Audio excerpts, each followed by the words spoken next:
সকলকে জানাই শুভ দুপুর।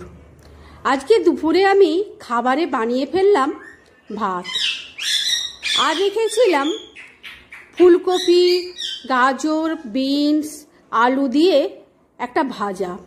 সেটাকে আমি গোটা জিরে, শুকনো লঙ্কা দিয়ে ভেজে নিয়েছিলাম।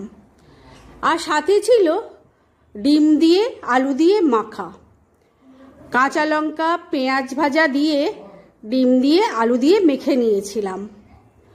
আর করে নিয়েছিলাম মাছের তেল বাটি।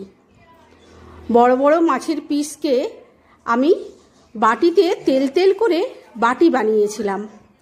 পেঁয়াজ দিয়ে, টমেটো দিয়ে, কাঁচা লঙ্কা দিয়ে আমি বাটিটা বানিয়েছিলাম। আর রেখেছিলাম টকের ডাল, গোটা আমড়া দিয়ে, মুসুর ডাল দিয়ে আমি টকের ডাল বানিয়েছিলাম। সেটাও আমি বাটির মধ্যে দিয়ে দিলাম। তোমাদের কার কেমন লাগলো জানিও, আর সকলে কেমন পুজো দেখেছো আমাকে জানিও।